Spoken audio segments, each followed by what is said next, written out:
Welcome to Paranormal Papa Podcast, episode 14. Promised you guys last podcast that this one was going to be great. And I'll tell you what, listening to some of these people talk, it's definitely worth the time to listen to. You know, recent polls in, I believe, 2018 showed that almost 70% of the individuals in America have had some type of paranormal or supernatural occurrence in their lives. When you take it to the world, it becomes almost 85%. Why is that? Is it because Europe, Asia have a longer written history than America does? With the recordings of the Norse invasions over into the Middle East and Asia, into Central Europe, and the Roman incursions clear up through Russia and England to Hadrian's Wall in Scotland. Today we're going to listen to paranormal confessions by individuals in a place called Bryn Athens, Pennsylvania. Now, these are people ranging from their 60s all the way to the late teens. And of course, a lot of people would say, well, with Pennsylvania's history, with Gettysburg, Bryn Athens is located over 100 miles east by northeast of Gettysburg. If the Confederate forces would have succeeded and been able to claim a win at Gettysburg, Bryn Athens would have actually been on what they considered their the road to Washington. This is very interesting, listening to some of these people talk, and one gentleman in particular is going to be going back as an adult almost 50 years later into the home that he grew up in, where all of his experiences started. Check this out. This is hair-raising. Everybody knows somebody who's got a story about when they saw a ghost. I believe that you can mess with the other world, and if you do, they won't hesitate to scare the crap out of you. We saw this dark figure off in the distance. I see this big black figure. Black, shadowy. It looked like it was standing upright. Human looking. Probably about 8 feet tall, so like too big to be a person. We heard stories, ghost stories about, the Bryn Athens beast. It was probably 10 o'clock at night. And we were walking down the hill past Cairn Crest underneath the cathedral. It was 9:30 or so, and we were just sitting on the hill and talking and whatnot. We had gone down there looking for it, ghost hunting.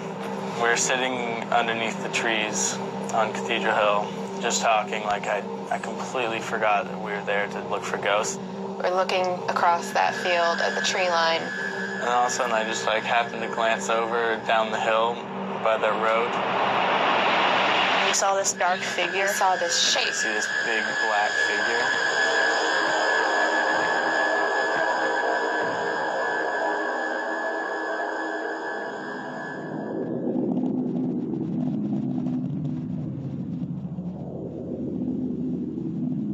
I used to sit in front of the television and watch TV, and out of the corner of my eye, there was a gap, like a doorway. And I used to see someone go past in that gap. I'd turn around and look, and there'd be no one there. I was 15. Like most teenagers, I had a job, compliments of my grandparents. My father's mother, we called her Grandma Nana. I was supposed to mow her yard on a Saturday, but I had been lazy, and so I waited till Sunday to do it. And I went over right around the time I should have been at church. While I was mowing that yard, I got a very weird feeling in my stomach. Not like a nervous feeling, but something definitely was moving inside, swirling some stuff around, and I heard a voice. I was coming in after studying late at night. It was probably 2 in the morning. I was sitting at the computer. There was like this thing for security. It beeps trouble like over and over again. That was blaring and it was really annoying. And after a little bit, I got that feeling that I don't know if people get when you feel like there's someone behind you, or like there's something, some space being filled around you. So I looked around and nothing was there. And then, I'm getting the chill, sorry. I looked up and there was a guy that was sitting out on the patio. He was in all white and he had no face. When I was about 6 years old, I lived in a house across from the C&S Club for about a year, maybe 2 years. I used to wake up from nightmares and then see things in my room. And I always thought, well, maybe I was mentally ill when I was a child. And then I thought, we lived in, like 6 or 7 different houses around town growing up, and none of this stuff ever happened in any of the other houses. It was only in that house when I was about 6 and 7. It's been 46 years since I've been back in this room where I saw these strange things when I was about 6 years old. I figured that was probably about 1961 or 62 now, so we're gonna go inside and take a look around again. Everything already looks so much smaller. It's like a miniature version of what I remember.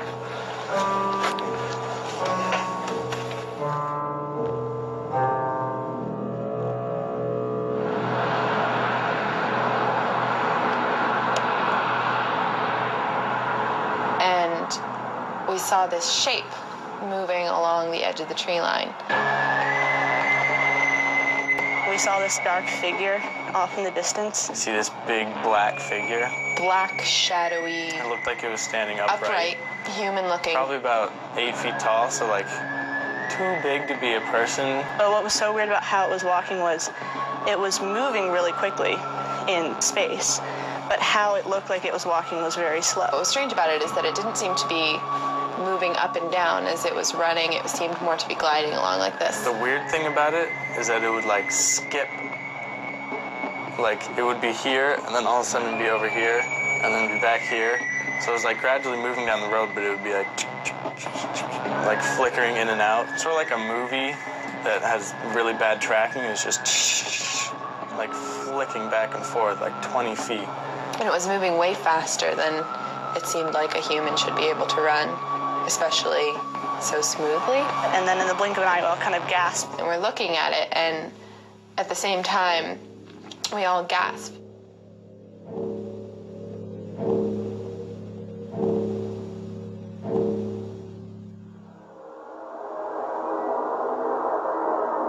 I should have been able to see something, like some face, but there was nothing. No eyes, no mouth, no nose, and I got up and I walked around still looking to see if he was there, and he was still there at that point. And as soon as I turned the corner, there's this concrete pillar, and I ran around and there was nothing.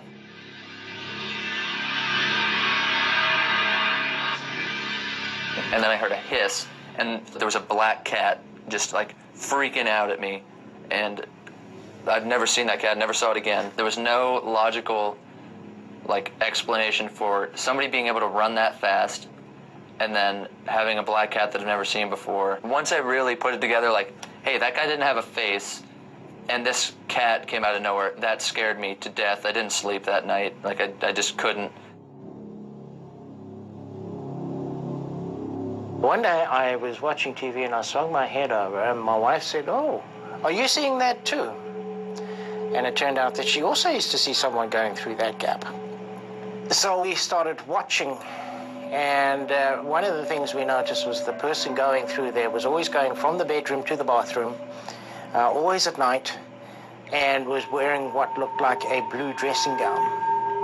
So we decided to make some inquiries, and we bought the house from an elderly man whose mother had died in that bedroom about 10 years before the church bought the house.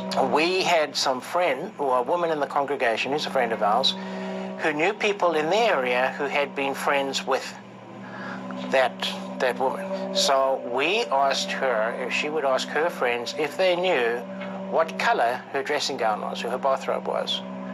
And she came back a few days later and she said she used to wear a pale blue bathrobe.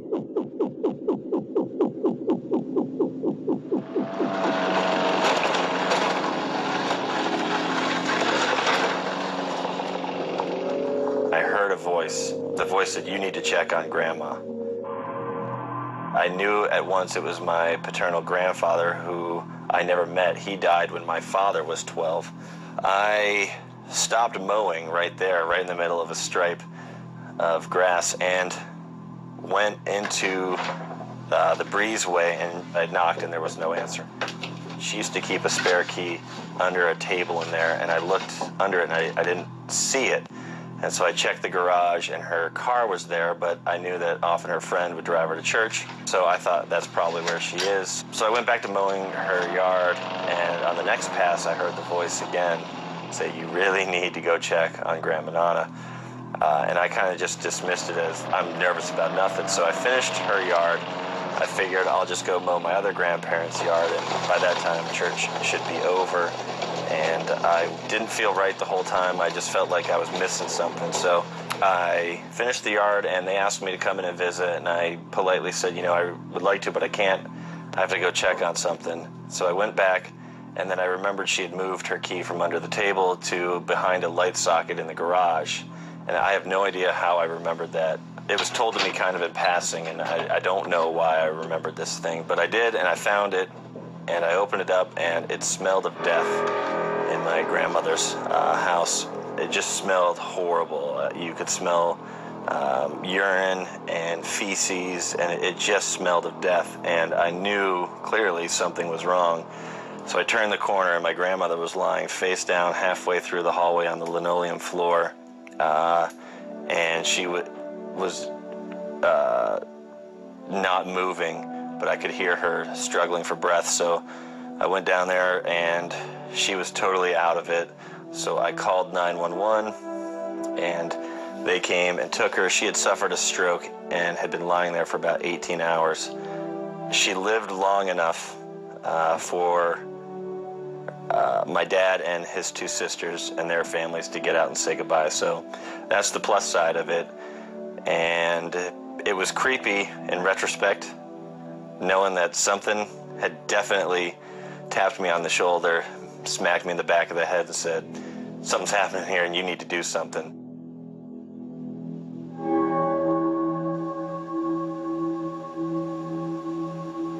I had a lot of weird experiences in that house. It was all concentrated in that room down there on the left-hand side, yeah. And right now I'm a little nervous about going in there, but I want to see it so badly. Wow, everything's kind of rearranged. I know it's not, because I can see that you guys haven't done any structural changing, right? Whoa, I'm shaking. My body's actually trembling.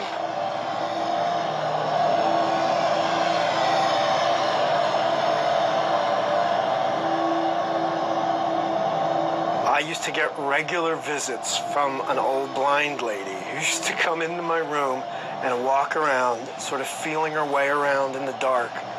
And she looked like she was trying to find something, and she seemed really, really sad and lost, and I had no idea what she was doing there, and it scared the hell out of me. She would just sort of fumble around in the room looking for something that seemed to be like out here. And I remember thinking she's lost her husband or one of her children or something, and she's come back to try to find them, but she just kept coming over and over and over again and couldn't find what she was looking for. Her clothes were wet, and there was grass and mud all over her clothes.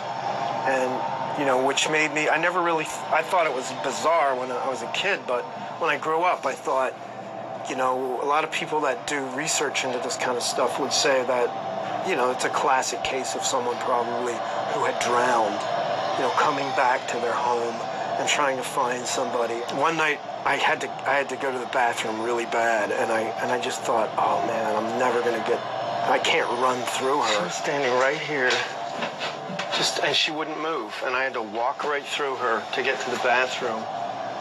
And I finally just got the courage up to jump out of my bed in my little pajamas and just run right through her body. And I remember, man, that was so scary and so hard to do that. One night I had a nightmare and I woke up and there were two hands resting on my chest, two adult male hands, and they were white, like they'd been had powder on them or something like that, right?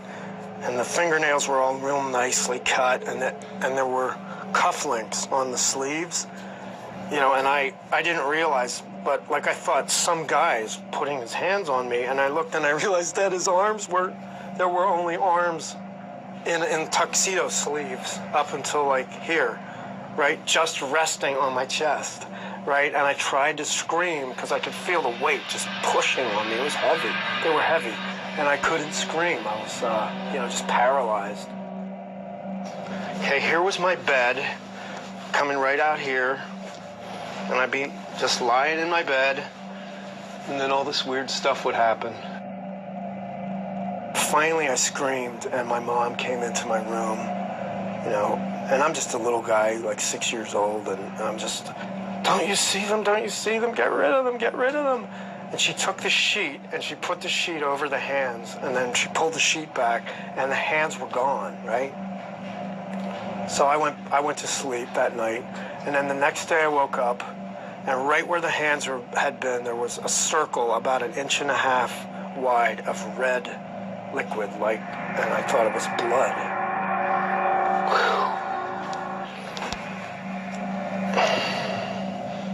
Oh, yeah. This wasn't here then. This was just open. It's so unreal. I can't even express what I'm feeling right now. It's just so hard for me right now, being in this room, imagining that this was the actual physical place that all this paranormal kind of stuff happened. It just doesn't even seem possible. I'm going to take some pictures and then I'm going to just sort of study them, and then I'll remember more things too, I think. One night I had a nightmare and I woke up and there were body parts all over my bed. Half cut off legs, arms, things like that, just strewn all over my bed. And it would be sort of shining, like the phosphorescent type of light. I used to wake up in the middle of the night feeling someone sitting on my bed. And I would feel a rebound of the bed, and it would shock me into waking up. And I'd be there, and then, these people would be here in the room with me. And I didn't know who they were, or I didn't know why they were here. I would ask my mom, is it Tuesday night? Because I knew that Tuesday night was the night that the old lady was going to come. I had all these different people that were visiting me on regular nights. And the scariest one of all was when I was 6 for, months and months. I don't even know how long, but... And I still don't know what this was. I still have no idea. It's the most mysterious thing in my life. Okay, this is one of the strangest parts of the whole experience, and I almost don't want to say it. I was doing laundry at about 3 in the morning.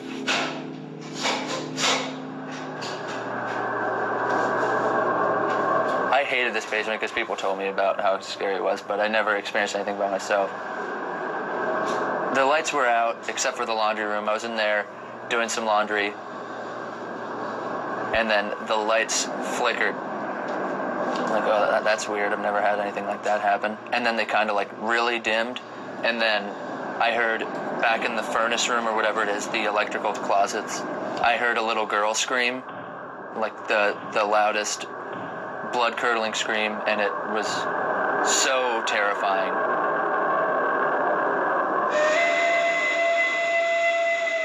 And so it kept getting closer and closer, and it was like growing, like it was getting wider. When it was closest to us, it stopped moving, and it looked like it was on like 4 legs, like this big sort of like arched back with these 4 legs. We decided to run at it. One friend started yelling, like, "Who are you?" And then in the blink of an eye, we all kind of gasped because it stood up. It suddenly moved down and became elongated and as if it were running on all 4s. So we take off sprinting down the hill, and it didn't move, and we're getting closer and closer and closer. Still walking on 2 legs, but in that really slow motion, but walking really quickly. It seemed like a very long, dark, dog-like shape. When we were about 20 feet away, it just disappeared. And then when it got along to the end of the tree line, we couldn't see it anymore. And then it disappeared in the trees or whatnot. And then we looked down the hill, like way down in the back of the meadow, and we could see the figure. It moved across, you know, that whole meadow at the bottom of Cathedral Hill. It moved from the side of the road all the way to the back end in like a second.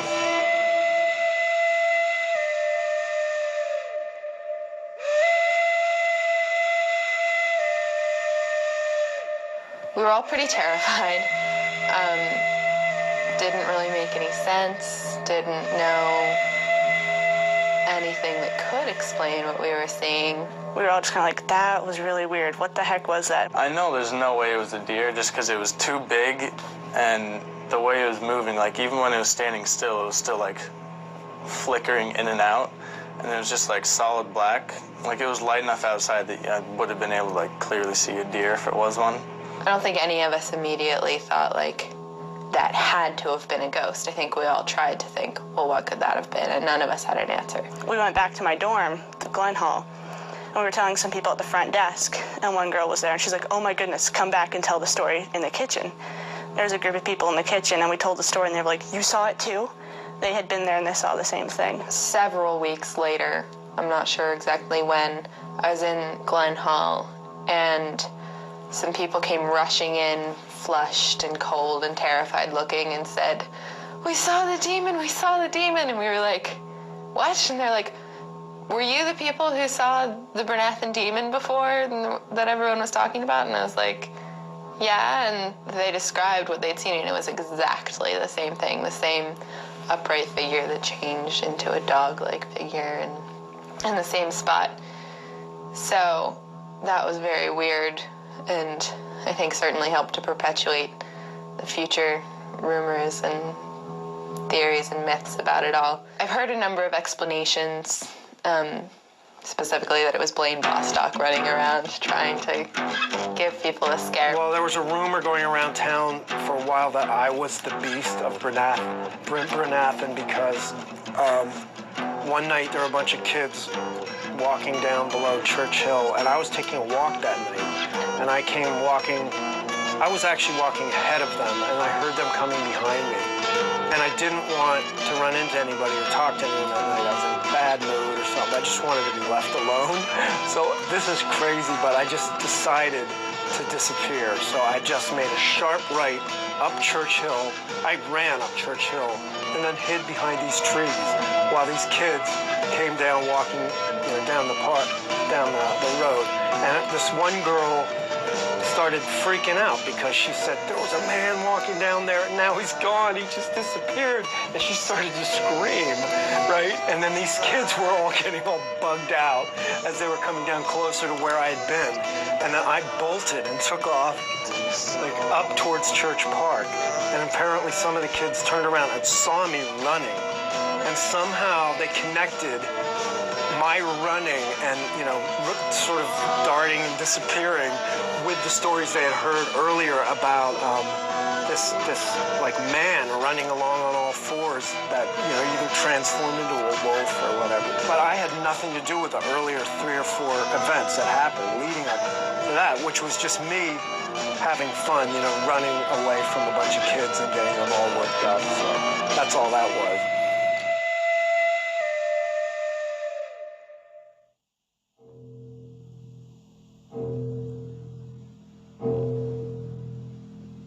I was just in an altered state of awareness at that point in my life, and I have no idea what it all means. Someone used to come into my room dressed up as a werewolf.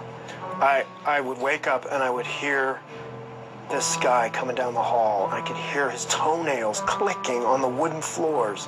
Click, click, like a dog, a big dog, walking down the hall and coming in to see me. I heard the werewolf come into this room. I heard his footsteps on the hallway. I remember the wooden floors, click, click, click, his toenails as he was coming down the hall. Then I heard him go into my mom's room. And he would come in and he would just like push my bed, jump around on my bed, run around in my room, snarl at me. All over the room. He was running around in the room. He would jump up on things and jump down onto my bed. He just, and I still think that werewolf was a real person dressed in a costume. We were living in a college men's dorm at the time, and I remember associating this a lot with the fall, so it could have been around Halloween. But the fact is, he kept coming in here a bunch of times dressed in different clothes. It didn't just happen 1 or 2 times. Of all the things I ever saw, that was the most physical. So I think it was a real, physical person, because I could hear him, I could feel the weight on the bed, I could hear the sounds in the room. Like, the other things that I saw never made any sounds that I could remember, really, I tried to work some of this stuff out, in therapy for a few years, because that werewolf thing really did a number on me. And we never got to the bottom of it. It remains as mysterious as it ever was when I was a child. Wow. This is really beautiful out in the wintertime, You can see the hill covered with snow.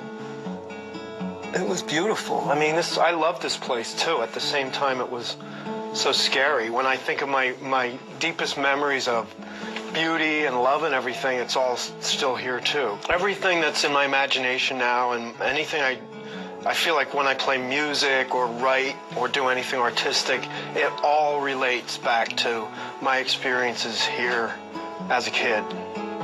All that stuff is still so vivid and strong to me, even though it's been almost 50 years. Okay, well, we just came out of the house. It just feels like I'm finishing up something that's been kind of broiling around in me for about 50 years. So to come back and really, have my body in here physically again instead of just my imagination and my memory is really great. So thank you very much, you guys, for letting me be part of this.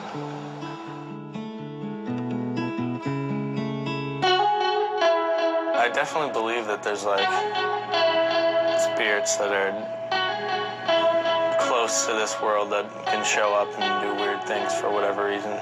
I know something's true when my body feels a certain way. Like love, you love someone, you get this feeling. You see a ghost, you get a creepy feeling that you're like, okay, well, when I get scared other ways, I don't get this feeling. We are so close to the other world. We're just this close all the time, and we just don't realize it unless something breaks through and we're seeing it. Today, a mist of time. Welcome back to the studio, guys and gals. I told you, these experiences that some of these folks, not just the younger kids, 18, 19, 20, 21, but the ones that are in their 50s and 60s today that experienced a lot of these things, 50, 60 years ago. Some of their confessions, some of their experiences are things that people today are being chastised, ridiculed. What do you think it was like in the 60s and 70s when paranormal investigations were not in the mainstream? I can't imagine what these folks went through when they did come forward. But I can't imagine why a lot of them kept these stories inside to avoid that ridicule, that being chastised by the public.